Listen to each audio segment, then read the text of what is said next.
Good morning, traders. Welcome to today's market review. This is Fred Razak at CMTrading. Today is April 23rd, 2018, and today is Monday morning. So looking at the economic events of the day, we're starting out with this week at 9:30 South African time, Canadian dollar. Bank of Canada Governor Poloz will be speaking, so that's coming up on the agenda today. Now, we took a hit on the Canadian dollar versus the US dollar. We'll take a look at that in just a moment, but let's see what's been happening in the markets at large. So we're going to really jump into the GBP USD, and you'll see that this has really been the catalyst against the dollar, getting weaker against the dollar. And we see that it retraced from 143.30-ish level down to 140-ish level, as you can see in front of us. That's a major move for the GBP USD. And looking at a weekly chart, you can see that we had this double top. We're never really breaking above this 143-ish level, and then we faltered. I mean, so technically speaking, we were trading within our boundaries and not really breaking out higher and not showing that momentum that we were so desperate to see after this massive rally that we've had since last April. So, looking at it all together, I'm more biased on the downside at this moment, but if we don't get that bounce right here, okay, so I would look to actually wait to see if it does bounce out of here. If it doesn't bounce, then I would look to short it even more.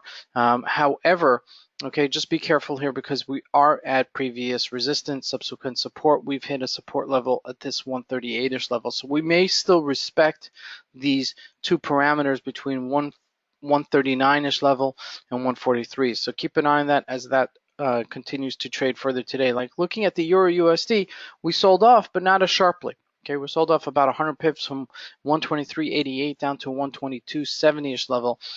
So as well, okay, anywhere below this 122-ish level, I would look to actually buy.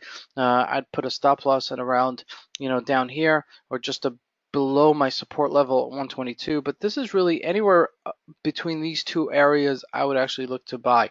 Okay, as you can see, we've been trading between these two extremities, not just for since March, but even before March. And as long as you're shorting anywhere above 124-ish level, okay, and buying anywhere above 122-ish level, I think that's a decent trade. Okay, so we've been trading really in a very tight range, as you can see. Jumping into a daily chart, this has gone back since January from our outer limits of 125 and 122. So keep that in mind. I mean, does it look like it's getting weaker because it's making a lower high here at 123-ish? Perhaps. Okay, but just be careful on the downsides. Always use a stop loss. Now, looking at the Swiss franc, looking at the dollar getting against the Swiss franc, getting a little bit stronger here at 0.97. If we do get this breakout, okay, right about here, I think we can pop above this area, into the 98-ish level and back into the higher 90-ish level. And let's see if we get that, as this week progresses in the trading, and we resolved ourselves.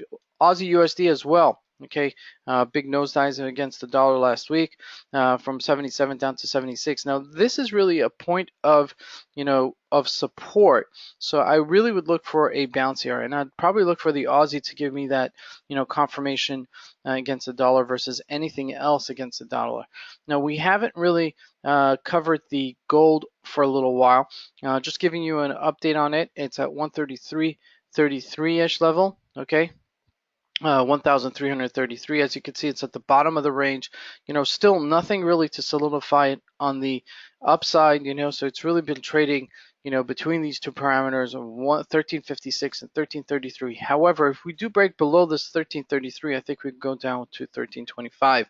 The reason is that the markets are getting a little bit stronger, even though we sold off in the Dow Jones last week. Let's take a look at that in just a moment, but it looks like we're solidifying. Now, jumping into the USD CAD, as you can see here, jump from 125-ish level. We mentioned this last week that this would be a decent support level at 125-ish level, and sure enough, we bounce sharply above it, breaking a previous possible resistance level at 126.84, and we're just trading at 127. So I'd look for continued strength here, okay, as the week progresses. Now, jumping into the Dow Jones, it's been rocky. Okay, we had a nice rally last week into 24,791, and then we sold off sharply about 200 points on Friday. However, this is still, looking like it wants to, get a little bit stronger. So, altogether since the debacle of February, we've made back some area and given us some beacons as to where support is. So clearly support is at 23,551.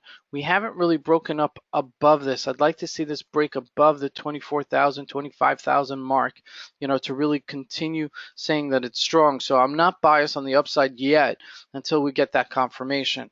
Because every time we look like we're about to take this off, this really should have gone on higher, but it didn't, faltered here. So we may see it test these levels at 23,000 once again. So that's something to really consider as the week progresses. Now that's obviously affecting the rest of the indices, including, the JSE and the DAX. Looking at the DAX just briefly, we've been trading right below this 1261-ish level. If we look at a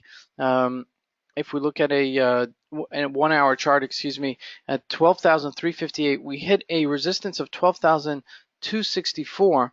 Okay, as you can see here, since we rallied up from this 11,000, 1100-ish level. So it's been a decent rally on the upside, but again, faltering here at the resistance level. I would have liked to see this, challenge it. Maybe the DAX will carry us further up versus the dollar. It looks like it was the catalyst last week that really pushed up higher. So we haven't really exhausted this move. The RSI still has some way to go above the 70 level. That's something I'd be looking into today. This is Fred Razak. I want to wish you guys a great trading day. Thank you.